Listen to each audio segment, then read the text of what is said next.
Muy buenas noches, estimados participantes. Bienvenidos a Lawyer. Mi nombre es Jean-Pierre Solórzano de Paz, quien estará a cargo de la presentación del día de hoy en el Diplomado de Derecho Constitucional y Derechos Humanos. En esta noche nos acompañará la doctora Rosa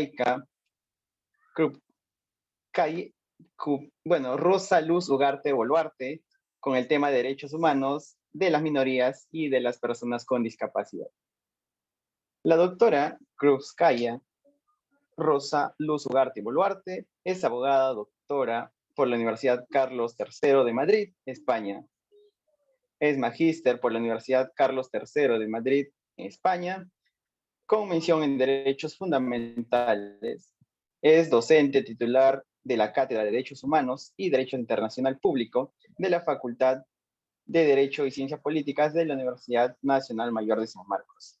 También es ex magistrada de la Corte Superior de Lima Norte. Además, es abogada senior de la Procuraduría Pública Especializada Supranacional del Ministerio de Justicia y Derechos Humanos.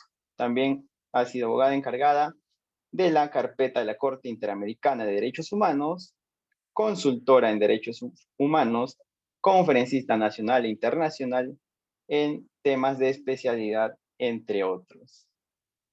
A los participantes se les recuerda que después de finalizar la presente sesión, podrán realizar sus preguntas.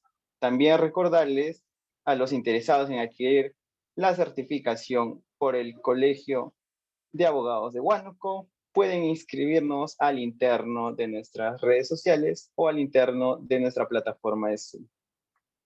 Estimada doctora, le extendemos nuestra gratitud y nuestro aprecio en la presente sesión y le cedemos el uso de la palabra para que pueda iniciar con su disertación. Adelante, doctora.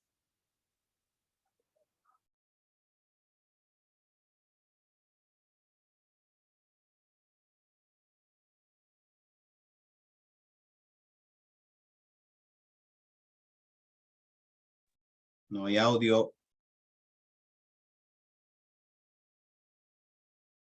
Doctora, ¿qué tal? Buenas noches. No la podemos escuchar, doctora.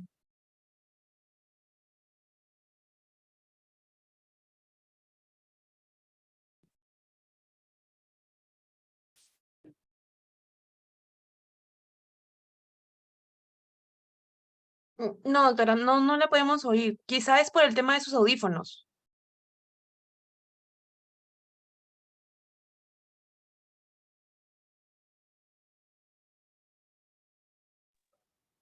Estimados participantes, esperamos unos minutitos para solucionar el problema, por favor. Esperamos su comprensión y estaremos continuando la sesión dentro de unos minutos. Esperamos unos minutos. Muchas gracias.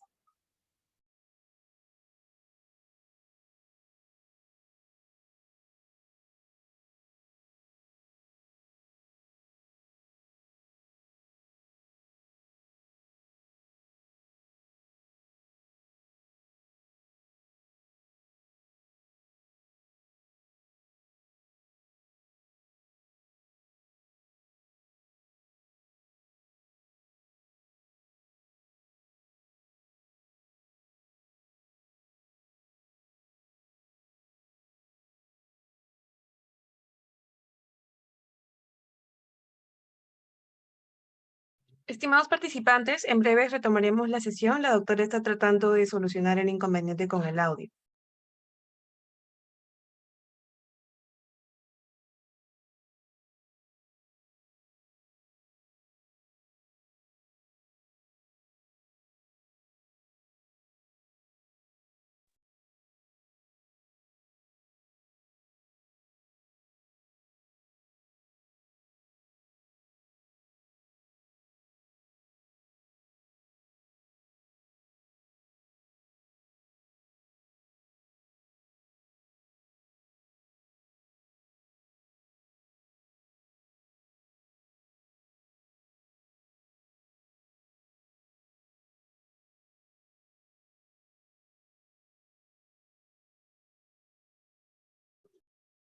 Estimados participantes, mientras la doctora va tratando de solucionar el inconveniente que hemos tenido de manera improvista, Por favor, les queremos solicitar su amable apoyo, evitando prender el audio o de repente también prendiendo las cámaras, ya que esto distrae a los ponentes y también está en contra de nuestra política, ¿no?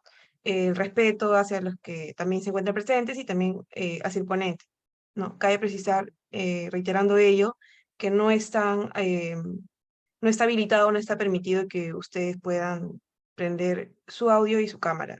Agradeceríamos tengan en cuenta esto para evitar sacarlos de la sala, ¿no? Recuerden que es una indicación que es bastante importante cumplir, sobre todo para el respeto con el ponente que va a estar disertando en breves.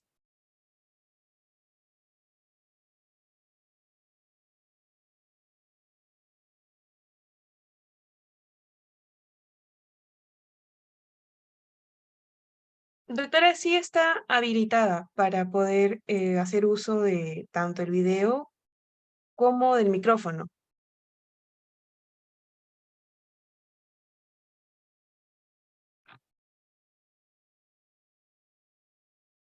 Ya, perfecto, doctora. Vamos a ver la opción de poder hacerla coanfitrión para que pueda hacer uso exclusivo de estos controles. Ya está, doctora, ya está como anfitrión, por lo que deberíamos poder oírla sin ningún inconveniente. Visualizamos que tiene el micrófono, el icono del micrófono prendido, pero no la podemos escuchar.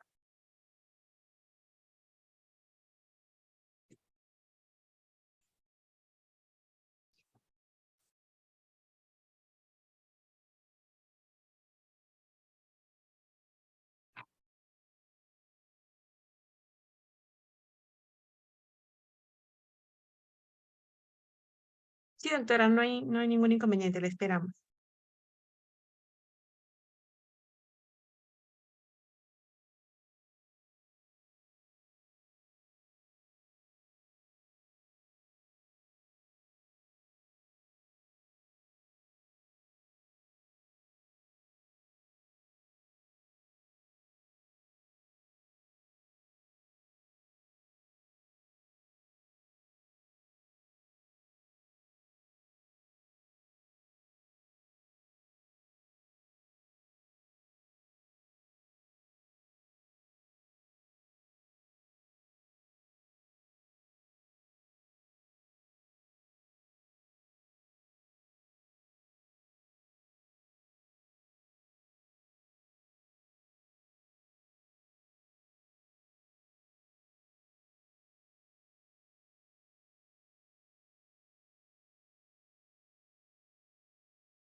Sí, doctora, ahora mismo la habilito.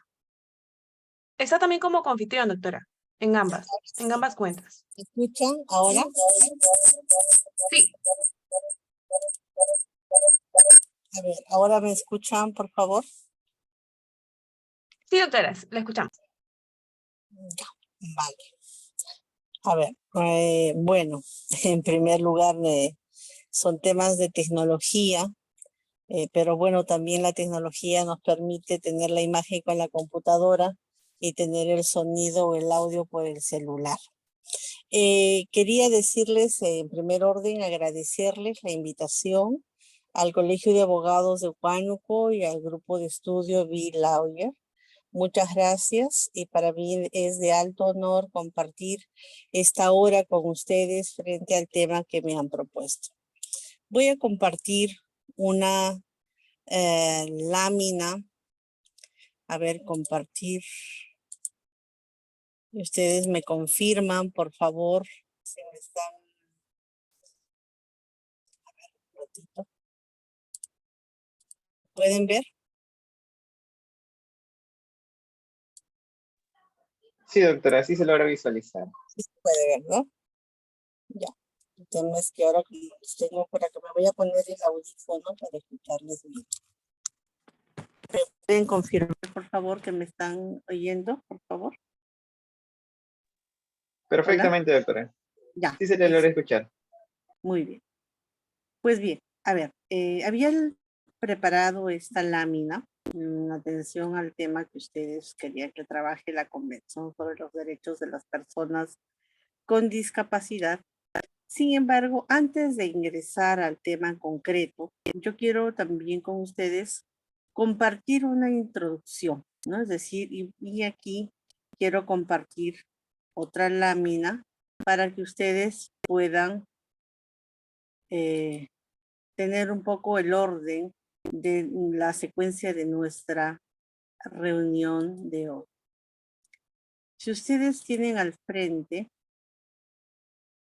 ya, muy bien, solamente que, ok.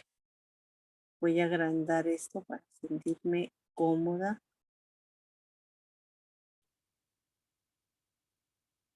Bien, ustedes tienen un esquema, porque antes de entrar al corazón de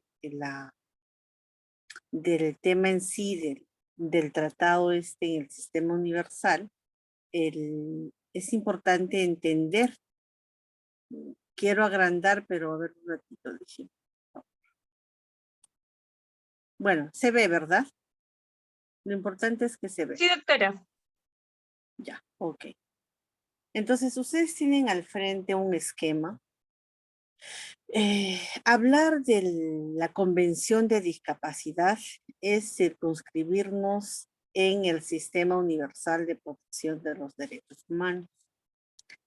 Pero para poder entender qué es este sistema de protección de los derechos humanos, que está acá, tenemos que irnos históricamente hasta 1945.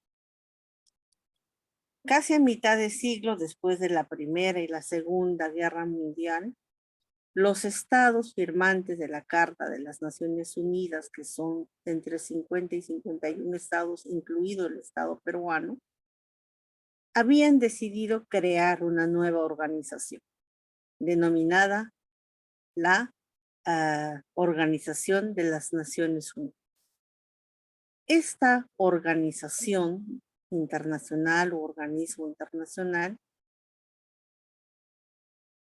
era una creación propia de los estados, es decir, ya había un antecedente que era la Sociedad de Naciones, y esta Sociedad de Naciones había fracasado bajo la Primera y la Segunda Guerra Mundial, no había logrado cumplir sus objetivos, que eran la paz internacional, la cooperación internacional, la seguridad internacional. Entonces, se crea la Carta de San Francisco, nace la organización de las Naciones Unidas, y aquí, en este contexto, tanto en el preámbulo como en algunos artículos de esta carta, nace un término, se acuña un término, que es los derechos humanos. Tanto en el preámbulo como en un conjunto de artículos, pero lo más importante es que este concepto de derechos humanos nace bajo la responsabilidad internacional que deben de tener los estados. Nace cuando los derechos humanos es reconocida en esta carta como patrimonio de la humanidad. Y al ser un patrimonio de la humanidad, tiene que tutelar los estados este patrimonio. Entonces nace ahí esta teoría de la responsabilidad internacional de los estados. En 1945, no solo nace bajo la Carta de San Francisco la Organización de las Naciones Unidas, sino también nace otro tratado importante, que es el Estatuto de la Corte Internacional de Justicia.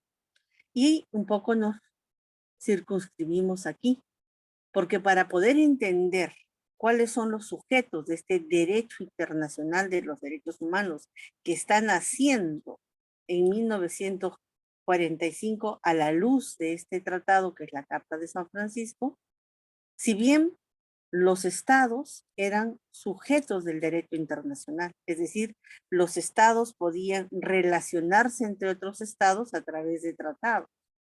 El orden internacional estaba creado por los propios estados, estaba regulado y eran los estados los que generaban esta sociedad internacional.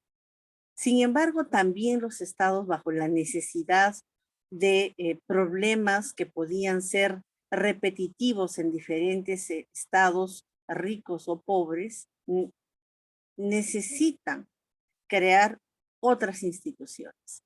Y aquí nacen las organizaciones internacionales, que son sujetos típicos del derecho internacional, porque estos sujetos lo que van a hacer es también ser partes activas de este orden internacional, ¿no? Tenemos no solo la Organización de las Naciones Unidas, sino que al interior de esta organización nacen otras organizaciones como la UNESCO, la FAO, ¿no es cierto? La misma CPI o también la Corte Internacional de Justicia, ¿no es cierto? Entonces, es importante entender la presencia de estos sujetos del derecho internacional, pero que también el derecho internacional de los derechos humanos los adopta, los hace suyos. En 1948, que es otro periodo importante, nace la Declaración Universal de los Derechos Humanos. Es decir, los estados conciben que todo este mecanismo de protección y de promoción de los derechos humanos, la presencia de organismos internacionales, el reconocimiento de nuevos estados, este nuevo orden jurídico internacional tiene sentido solo sí o sí es para proteger a la humanidad, para proteger a los humanos, para proteger a las personas, a los individuos, a los sujetos de derecho. Entonces, en este proceso, también se reconoce en este proceso, en este periodo de evolución, la presencia de otro sujeto dentro del derecho internacional, que es el individuo, que es la persona. Y también el derecho internacional de los derechos humanos lo hace suyo. Entonces ya vamos reconociendo que en este escenario del derecho internacional de los derechos humanos tenemos tres grandes actores: los estados, los organismos internacionales y los individuos. Podemos, por ejemplo, señalar en el marco de la pandemia una organización internacional como la Organización Mundial de la Salud es la que se va a encargar de direccionar direccionar a los estados para establecer los estándares de cómo se debe de afrontar esta pandemia y qué es lo que se tiene que hacer. Entonces, es esta condición o, digamos, estas miradas futuristas o visionarias que los estados deciden parcelar cada uno de los temas ligados a la actividad humana, y hay organizaciones internacionales en cada una de las áreas.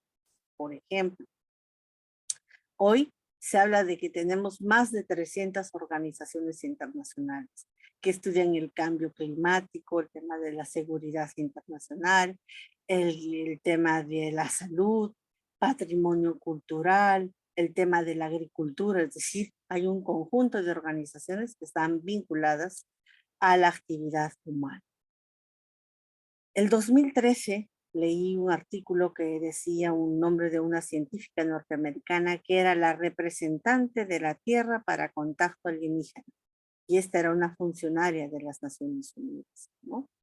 Entonces, en 1948 nace otro tratado importante, que es la Declaración Universal de los Derechos Humanos. Esta Declaración Universal de los Derechos Humanos lo que está haciendo es reconocer que estos humanos, es decir, darle contenido al término derechos humanos. Es decir, dentro del término derechos humanos hay un concepto, hay un fundamento, hay un contenido, hay una razón de ser. Y esos son los derechos de los humanos. Sin embargo, no fue fácil llegar a la Declaración Universal porque era una etapa de posguerra, la sociedad internacional estaba dividida, se hablaba de una sociedad internacional polarizada o bipolar en todo caso, a la luz de Estados Unidos, a la luz de la antigua URSS. Entonces, los bloques estaban divididos. Los estados alineados a Estados Unidos defendían los derechos civiles y políticos, y los que estaban acuñados a la antigua URSS, los derechos económicos, sociales y culturales. Sin embargo, y como el catálogo de derechos en ambos bloques era inmenso, no había un consenso para la redacción final o la negociación final de la Declaración Universal de los Derechos Humanos. Es más, Eleanor Roosevelt propuso también que exista la Declaración Universal de los Derechos de las Humanas, ¿no? Sin embargo, no prosperó. Y los estados lo que hicieron es poner su voluntad y negociar 30 artículos en la Declaración Universal de los Derechos. Un grupo de artículos que reconocen 4 o 5 derechos civiles, unos tantos derechos políticos, derechos económicos, el tema de la responsabilidad internacional y finalmente el tema del cumplimiento de la declaración. La declaración nace en el seno de la Asamblea General de las Naciones Unidas. Hay que tener en cuenta eso. Ahora, esta declaración, si bien recoge el consenso de todos estos estados partes, se convierte en la primera piedra, en el primer tratado que va a dar origen al sinnúmero de tratados en materia de derechos humanos que se vinieron después. Después de la declaración, en 1969, nace el primer pacto, el Pacto Internacional de los Derechos Civiles y Políticos. En 1969 también nace el Pacto Internacional de los Derechos Económicos, Sociales y Culturales. Los estados que negociaron el contenido de estos instrumentos dijeron que tenía que estar vigente para la sociedad o para la comunidad internacional cuando adquirieran las 35 firmas. Se logró esas 35 firmas 10 años después.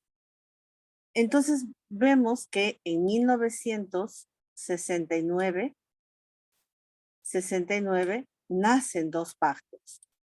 El Pacto Internacional de los Derechos Civiles y Políticos y el Pacto Internacional de los Derechos Económicos, Sociales y Culturales. Cobran vigencia en 1979. Estos pactos también tienen sus respectivos protocolos, ¿sí? Sus protocolos. En total estamos hablando de 1, 2, ese tiene 2 protocolos, 3, 1, 2, 3, 4, 5 y su respectivo protocolo 6. Estamos hablando de 6 tratados que es denominado por la doctrina como la Carta de los Derechos Humanos, ¿correcto? Esto es un bloque que, digamos, es el sólido, ¿no? Es el núcleo de los derechos humanos. Sin embargo, la expansión de los derechos humanos, más allá de la Carta, cuando yo diga la Carta, ya saben que estoy hablando de 6 tratados, surge la necesidad de proteger grupos, individuos, grupos, minorías, personas vulnerables. Entonces ahí nacen los diferentes tratados en el marco del sistema universal, ¿no? Hablamos en el marco del sistema universal, nacen 9 tratados y estos 9 tratados tienen 9 comités, ¿correcto? Entonces, este sistema universal, podemos hacer un gráfico, este sistema universal está en el marco de las Naciones Unidas y tiene 9 tratados. Y uno de estos tratados es la Convención para eliminar todas las formas de discriminación, digamos, contra las personas que tienen, digamos, discapacidad. Pero también tenemos la Convención de la Mujer, la Convención del Niño, tenemos este pacto, tenemos el otro pacto, en realidad son 9 tratados. Este orden jurídico internacional lo que hace es recoger las fuentes del derecho internacional que están contenidos en el Estatuto de la Corte Internacional de Justicia, en su artículo 38, y reconoce como fuentes los tratados, la costumbre internacional, los principios generales del derecho, la jurisprudencia y la doctrina, ¿correcto? ¿Cuál es el objeto y fin? La protección de la persona humana, el cumplir los objetivos, ¿no? Es el objeto y fin de la persona humana. En todo este proceso de evolución, lo que hacen es crear estos sistemas. Entonces, en el marco del sistema universal, tenemos estos 9 tratados, pero también se crearon sistemas regionales de protección. Y tenemos 3 grandes sistemas, ¿no? No sé si puedo, voy a bajar esto. Dentro de estos sistemas, bueno, está acá. Dentro de estos sistemas podemos encontrar, por ejemplo, que está aquí, el sistema europeo. Es el primer sistema que se crea en 1959. Después tenemos el sistema interamericano y el sistema africano. Estos son los 3 sistemas. Cada uno de estos sistemas nacen de tratados en el marco ya sea del Consejo de Europa, la OUA, que es la Organización de la Unión Africana, o la OEA, ¿no? La Organización de los Estados Americanos. Entonces, este primer esquema, está ahí al frente, nos va a ayudar a visibilizar dónde está la convención que vamos a trabajar hoy. Y está en el sistema universal. Entonces, ahora voy a volver a la siguiente lámina para poder entender la Convención sobre los Derechos de las Personas con Discapacidad. ¿Correcto? Si me confirman que se ve. Sí se ve, doctora. Doctora, más bien, Sí, por se favor, visualiza. ¿sería posible que lo pueda poner en modo presentación para poder apreciar de manera completa sus diapositivas? Quiero hacer eso, pero vamos a ver. Ya, ahora. Ya. Sí se ve, doctora. Sí se ve. Sí, gracias. Excelente. Pero ves, mira, vuelve, no me permite. A ver, vamos a volver.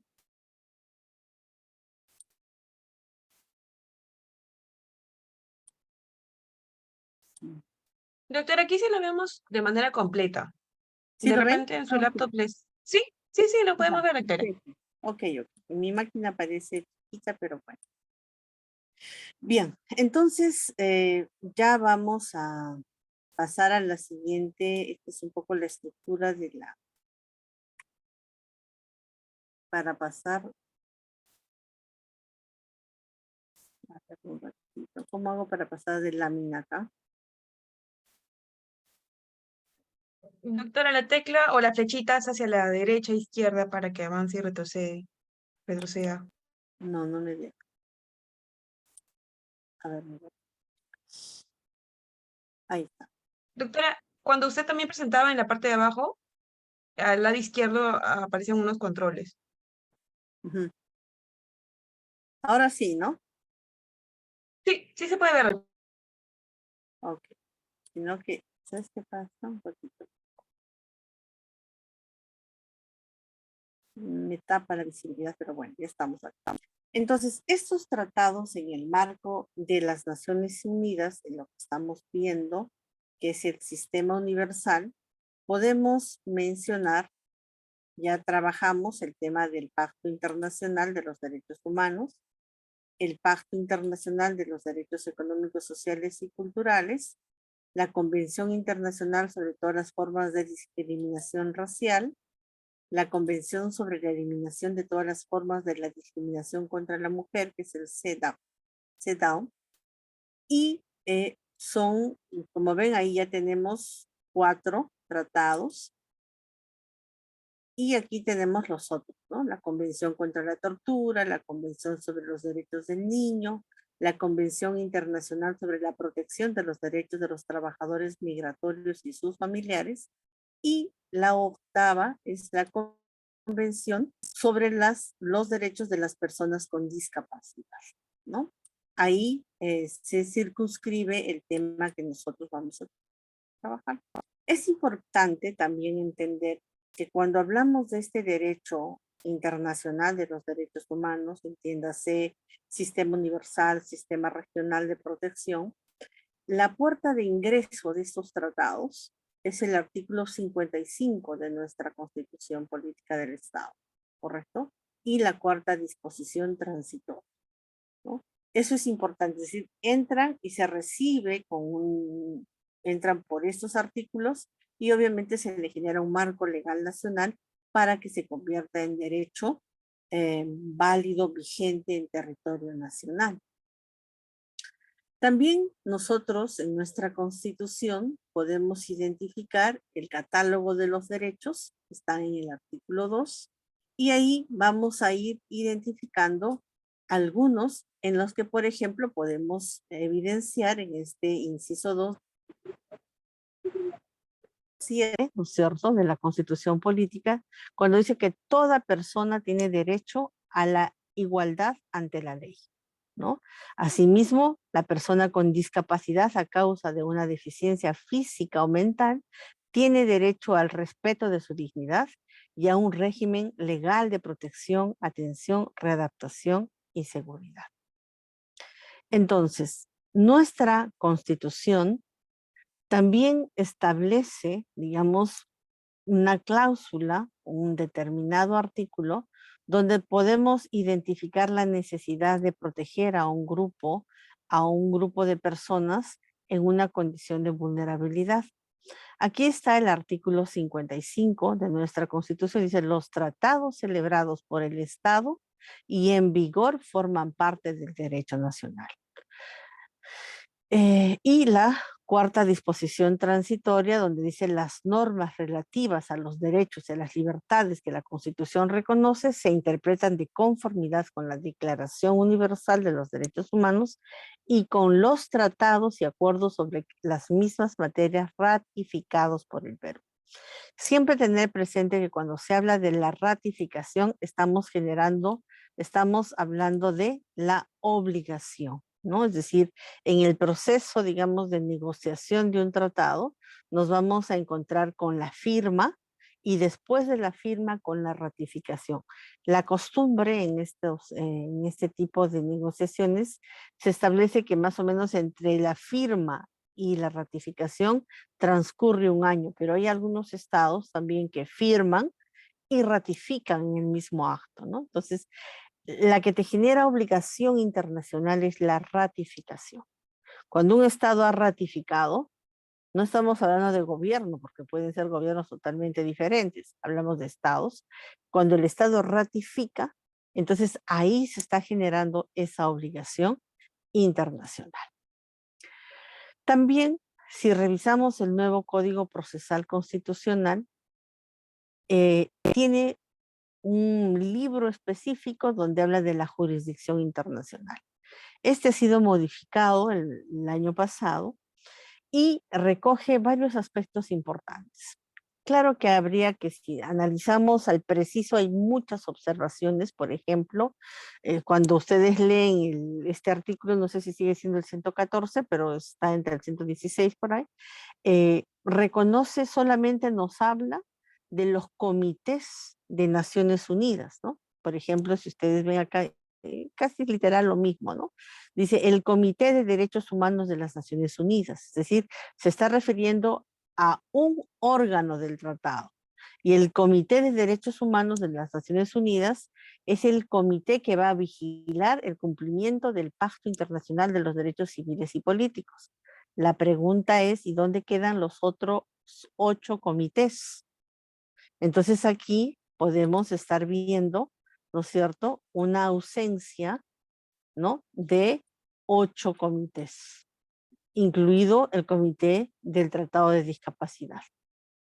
También habla acá de la Comisión Interamericana de Derechos Humanos, que es un órgano dentro del sistema regional, pero el artículo 33 de la Convención Americana de Derechos Humanos habla de 2 órganos: la Corte Interamericana de Derechos Humanos y la Comisión Interamericana de Derechos Humanos.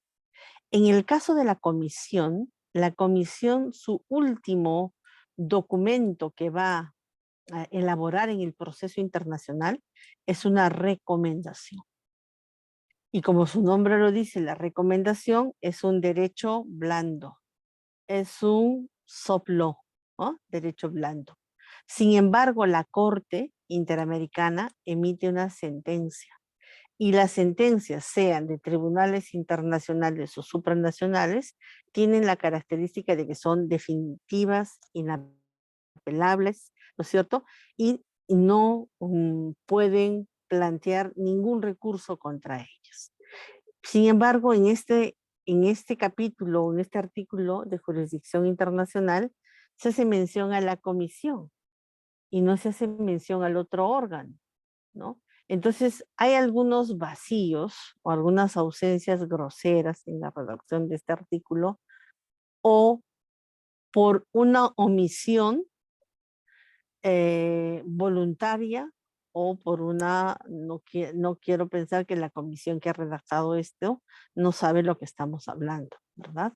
Entonces, sin embargo, deja un poco abierto, y claro, el no tener los otros comités, el no tener la Corte Interamericana en esta redacción, significa tampoco comprometerte, ¿no es cierto?, al 100% en el cumplimiento de tus acuerdos internacionales en materia de derechos humanos, menos con la Corte Interamericana. La Convención sobre los Derechos de las Personas con Discapacidad, ¿no es cierto?, es una convención que ha sido ratificada por el Perú y a través de un decreto supremo se convierte en norma nacional. Esta convención tiene por objeto, es un cambio de paradigma, ¿no? Es decir, se está reconociendo a un grupo de personas, ¿no?, que están tanto, digamos, es un grupo de personas que tienen una característica, digamos, diferente, que puede ser una diversidad dentro de, digamos, de las diferentes discapacidades, pero donde la persona no tiene que adecuarse a la estructura del Estado. Es la estructura, es el Estado a través de sus sistemas el que tiene que generar todos los mecanismos para proporcionar a este grupo vulnerable acceso a la justicia, acceso a las instalaciones del Estado, acceso a la salud. Entonces, de esta forma, el Estado cambia su paradigma y tiene que promover estos cambios, por ejemplo, construir en el marco, por ejemplo, de esta convención y de las reglas de Brasilia, se tuvo que poner ascensores en la Corte Suprema, porque eran estas escaleras enormes, ¿no? Eh, Sin embargo, no estaba pensado para personas que tenían algún grado de discapacidad físico. Entonces se tuvo que adecuar, ¿no? Entonces estas estructuras rígidas tuvieron que adecuarse porque hay un grupo pequeño, un sector de la población que va a requerir, ¿correcto? Ahora, aquí también es importante tener en cuenta que el Estado, más allá de este cambio de paradigma, también ratifica un tratado regional, ¿no?, dentro del sistema interamericano. Y esta convención también es una convención del 2001, que es la Convención Interamericana para la Eliminación de todas las formas de discriminación contra las personas con discapacidad. Entonces podemos hablar que tenemos una doble protección, ¿correcto? Y esta doble protección no solamente se da, por ejemplo, en las personas con discapacidad. Yo les voy a poner un ejemplo. Podemos estar hablando, por ejemplo, de una niña, ¿no? Entonces, si fuera esta niña, tiene la convención para eliminar todas las formas de discriminación contra la mujer en el sistema universal. Si esta niña fuera indígena, también en el marco de la OIS tenemos el convenio 169. Si esa niña fuera discapacitada, también tiene la Convención del Sistema Universal, que estamos viendo la Convención sobre los Derechos de las Personas con Discapacidad. Esta niña tiene la Convención del Niño, ¿correcto? Si esta niña fuera extranjera, tiene la Convención para proteger a los migrantes y sus familias. Entonces, hablamos que un grupo, un sector, ¿no es cierto?, o diferentes grupos, digamos, o bloques de personas pueden llegar a tener múltiples mecanismos de protección, ¿no? Ya les estoy poniendo un ejemplo. Entonces, en este caso tenemos dos convenciones, la convención en el sistema universal y la convención en el sistema regional. No se contraponen, sino refuerzan la necesidad de proteger a las personas con discapacidad. Y esto no significa generar un trato preferente, sino un trato justo frente a las necesidades de cada una de las personas. Las reglas de Brasil le señalan, por ejemplo, que si fuera un juez o un fiscal, tiene la obligación de conocer esta convención, tiene la obligación de identificar en el bloque de su juzgado si tenemos personas con discapacidad, qué tipos de discapacidad, si tenemos personas indígenas, si tenemos mujeres embarazadas, si tenemos ancianos, si tenemos enfermos. Entonces, eso es, digamos, un bloque mucho más amplio a través de las reglas de Brasilia. Sin embargo, si soy juez o soy fiscal o soy médico y estoy regentando una posta o lo que fuera, tengo la obligación de conocer este marco jurídico internacional que es derecho nacional y generar los mecanismos para promover y proteger los derechos de las personas con discapacidad. Aquí también esta convención, tanto la Convención Interamericana para la eliminación de todas las formas de discriminación contra las personas de discapacidad o la Convención sobre los derechos de las personas con discapacidad, ¿no es cierto?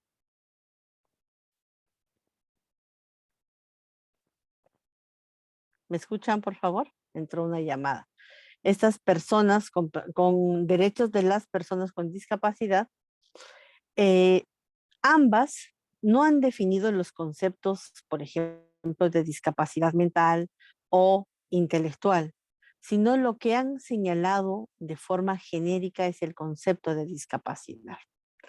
Y esto es importante en el sentido, digamos, que podemos entender bajo este gran concepto la diversidad de casos que se pueden centrar dentro de esta definición. Por ejemplo, ¿qué es discapacidad tanto para el sistema universal como para el sistema regional? Significa, voy a dar lectura, a una deficiencia física, mental o sensorial, ya sea de naturaleza permanente o temporal, que limita la capacidad de ejercer una o más actividades esenciales de la vida diaria, que puede ser causada o agravada por el entorno económico y social. Asimismo que las personas con discapacidad incluyen aquellas que tengan deficiencias físicas, mentales, intelectuales, sensoriales, a largo plazo que al interactuar con diversas barreras puedan impedir su participación plena y efectiva en la sociedad en igual de condiciones de las demás, ¿no? Entonces, es un concepto mucho más amplio que es garantía para toda persona que pueda encontrarse dentro de esta definición, puede ejercer sus derechos. Por ejemplo, hace algunos años, yo tuve una alumna con discapacidad visual y también con discapacidad física. Venía con su mamá que le cargaba la silla de ruedas porque lamentablemente no tenemos un ascensor en nuestro edificio y tiene que adecuarse a este nuevo concepto. Sin embargo, ella, la mamá tomaba nota de las clases y ella dice que lo pasaba el método Braille. Y esta niña, muy estudiosa, logró una beca para el Canadá y se fue al Canadá, ¿no?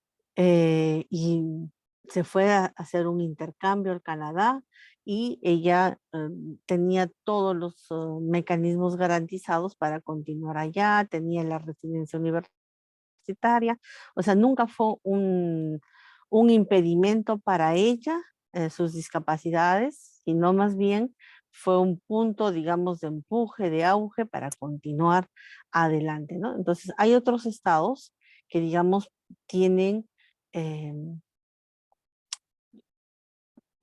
espacios de recepción, eh, convocatorias mucho más extensas, mucho más amplias, que van a permitir que una diversidad de grupos o de personas puedan ser partícipes sin ninguna dificultad, ¿no?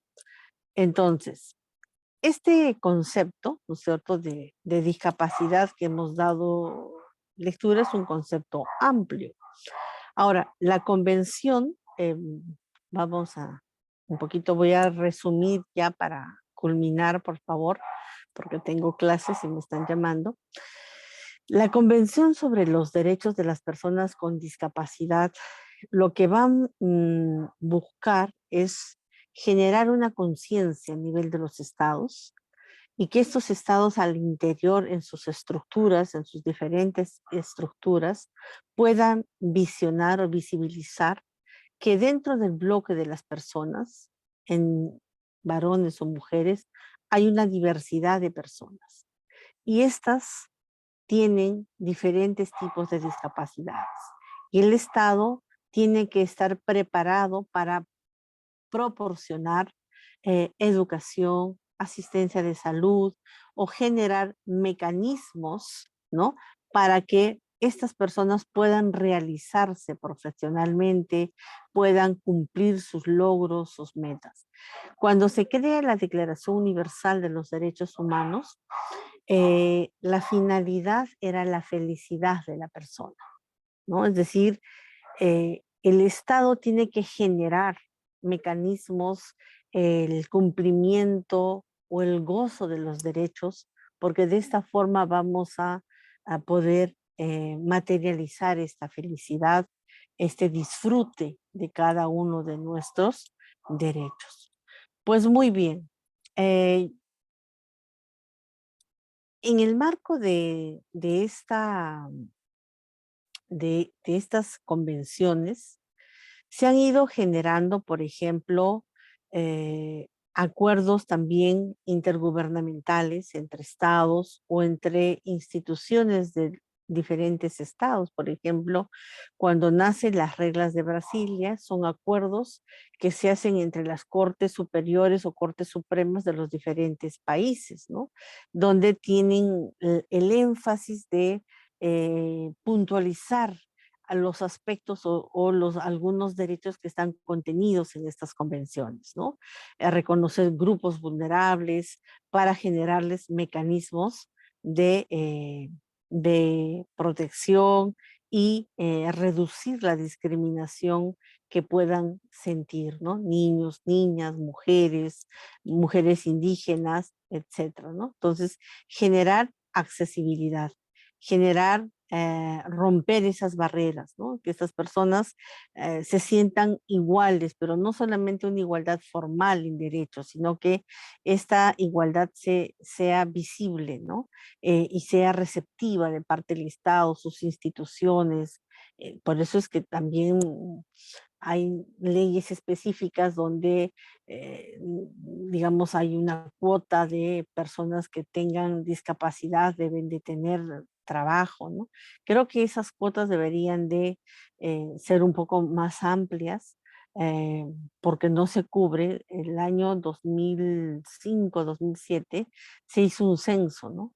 Para tener un poco cuál era la población con discapacidad en el territorio nacional. Sin embargo, más allá de tener este censo, tener una institución que es el CONADIS, en el marco de su entidad tutora, que es el Ministerio de la Mujer, creo que falta trabajar más, ¿no? Trabajar, romper más estas barreras, exigir más a nivel de las estructuras del Estado para ser más dialogantes y convocantes, ¿no? Y que este grupo, esta población pueda también materializar sus derechos y pueda también eh, sentir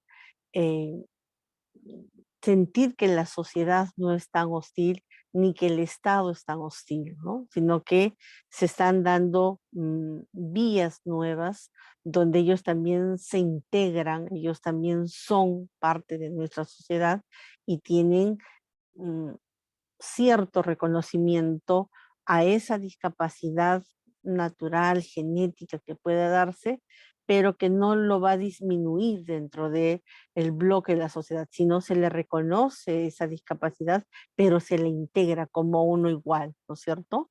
Entonces, un ratito, por favor. Pues bien, creo que aquí nos quedamos un poco por la hora. Estamos a una hora, más bien si habría algunas preguntas, por favor.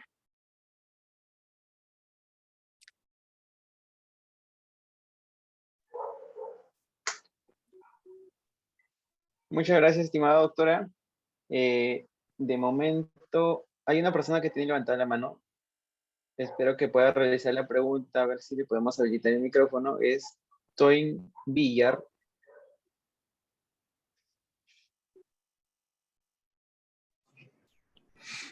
Buenas noches. ¿Me copian? ¿Me oyen? Le escucho, Perfectamente, adelante. doctor. Adelante. Gracias. Muy buenas noches a los compañeros, a la ponente. Yo soy una persona con discapacidad físico-motor. Me dio poliomielitis a los 8 meses y ahora soy profesional. La discapacidad, por supuesto, no me ha impedido realizar mis actividades, pero sí la estructura de nuestra sociedad no ha avanzado, puedo decirlo con propiedad en absoluto, con respecto a eliminar las barreras arquitectónicas.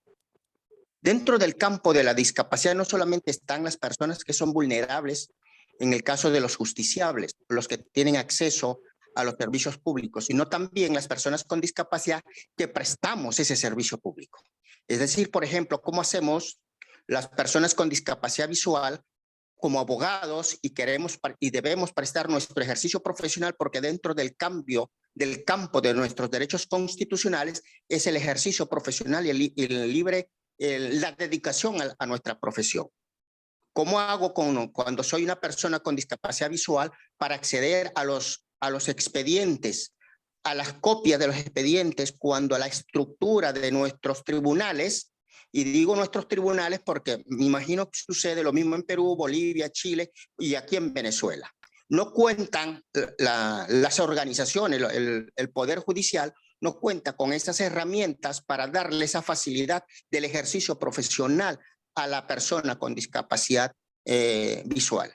Este en el caso de la persona con discapacidad visual. Imagínense las personas con discapacidad auditiva. ¿Cómo hago para yo defenderme en una audición a mi cliente cuando yo tengo un sistema de comunicación auditiva, de lenguaje de señas? Los profesionales, los docentes, tampoco nos hemos preparado ante esta nueva, vamos a decir, esta nueva visión que tiene la humanidad en cuanto a la inclusión social de las personas con discapacidad. No encontramos en las universidades, y usted lo acaba de decir, doctora, con mucho respeto, que tuvo una persona con discapacidad visual y su mamá iba y tomaba nota, pero el docente no se le formó, parte del Estado no lo formó para que pudiera darle clases a una persona con discapacidad auditiva. Eso y muchas otras cosas más son los que han impedido el desarrollo de esas personas. Las personas con discapacidad, por supuesto, dentro de nosotros la vemos y claro, ahora con estos avances ya no son las pobrecitas, ya no son las personas de segundo grado, las últimas personas de nuestro eslabón, sino al contrario, van floreciendo. Pero dentro de nuestra estructura, como le digo, como tengo ejemplo, yo mismo, ingresar a un recinto del Palacio de Justicia es imposible porque no hay la estructura arquitectónica adaptada para mí o para las demás personas. Yo, por ejemplo, tengo una movilidad reducida, pero hay otras personas que andan en silla de ruedas. Entonces, ante esos avances legislativos, los estados firmantes, los de los convenios, no han avanzado en cuanto a la eliminación de esas barreras arquitectónicas para la accesibilidad de las personas con discapacidad en todos los ámbitos de la vida social. Si nosotros vamos al campo laboral, Hay muchas leyes en cada territorio, en cada una de nuestros estados, dicen un 5% de la nómina de personal fijo debe ser persona con discapacidad. Válido, pero ¿cómo hago cuando persona con discapacidad y no tengo la accesibilidad para ejecutar mi trabajo? Entonces esas son cuestiones que todavía están en pañales y creo que son políticas del Estado, de cada uno de los estados contratantes, de estos convenios internacionales que deberían de una u otra manera pues ampliar y ponerle pecho al asunto para poder pues tenerla realmente la accesibilidad. Gracias por su atención. Muy amable. Sí, muy amable el señor Villar. Mire, usted ha hecho un comentario, un análisis crudo, real, ¿sí? Eh, los derechos humanos siempre se mueven entre luces y sombras. Lo ideal sería vivir en un mundo perfecto. La construcción de los derechos humanos es un proceso. Y ese es un caso, pero podemos mencionar, por ejemplo, igual en materia de ejecución de cumplimiento de los fallos. La crítica abierta es por qué los estados firman, ratifican, y cuando se les establece la responsabilidad internacional y tienen la sentencia, no implementan las sentencias. Entonces la pregunta es, ¿expulsamos a los estados? ¿Nos retiramos de estos sistemas? No, es decir, ya se ha establecido un orden, estamos en un proceso de evolución, siempre nos vamos a mover entre la civilización y la barbarie, pero lo que queremos un poco apuntar es de que tenemos que seguir construyendo valores democráticos, valores de los derechos humanos y reconocer, ¿no? Y desde la necesidad y desde la conciencia, desde la promoción, desde la propia exigibilidad que tienen que hacer los diferentes grupos, los estados tienen que tomar conciencia y tienen que generarse esos mecanismos y todos tenemos que sentirnos, digamos, dentro de ese proceso de evolución, ¿no? Entonces, pero no podemos perder la fe en los derechos humanos. Hemos avanzado. De que el trabajo sea incipiente, le doy toda la razón. Yo les puse ese ejemplo para un poco graficar el escenario en que nos movilizamos, ¿no? Entonces, sin embargo, ya tenemos estas dos convenciones. Lo que tenemos que hacer, por ejemplo, en materia de derechos humanos, es una estrategia, ¿no? Que se llama los casos de litigio estratégico. Es decir, llevar determinados casos a los diferentes sistemas y generar sentencias emblemáticas para que a partir de estos fallos los estados puedan implementar, puedan generar, por ejemplo, lo que usted me señala, ¿no? Es decir, obviamente, ¿usted está en Venezuela o está en Perú? Venezuela. En Venezuela. Bueno, Venezuela ha salido de la competencia de la Corte Interamericana, ¿verdad? Sin embargo, sigue siendo parte del Consejo de Derechos Humanos que está en el marco del sistema universal. Es uno de los estados que cuando sale Estados Unidos en el marco de la pandemia, Venezuela ingresa. Y esa fue, digamos, una estrategia del Alto Comisionado de Derechos Humanos, un poco para no expulsar, digamos, a aquel estado que puede estar generando algún nivel, digamos, de cuestionamientos por A, por B, por C, sino más bien integrarlo al sistema formal.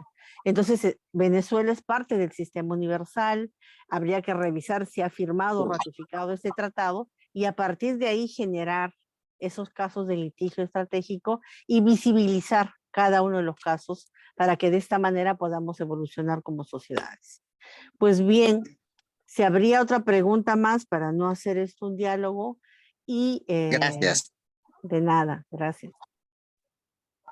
Sí, doctora, efectivamente, tenemos una pregunta de la doctora Gledys Carpio que nos dice, ¿qué proponen los organismos internacionales para que las naciones parte cambien los paradigmas estructurales y se adapten los medios necesarios para que las personas con discapacidad alcancen la igualdad en el contexto de accesibilidad?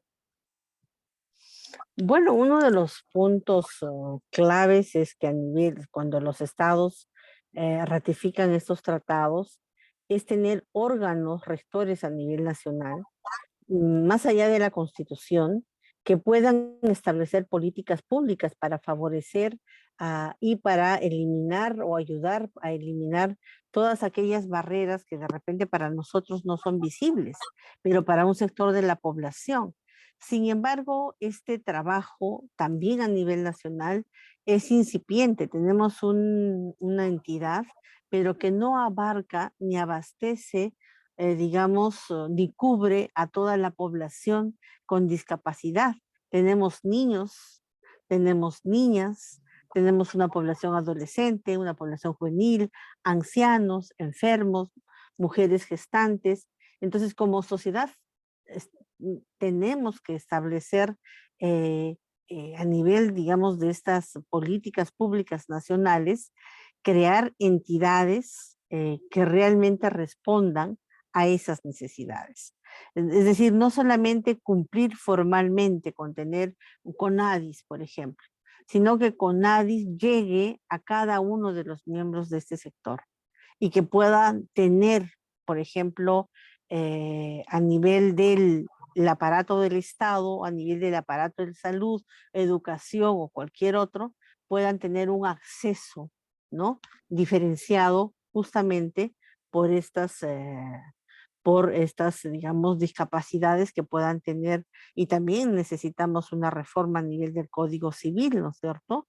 Para que también ellos puedan hacer valer sus derechos civiles cuando ellos decidan, hablamos de las discapacidades mentales, por ejemplo, para que ellos también puedan tomar decisiones, ¿no? Y no se les invalide sus actos por determinadas discapacidades.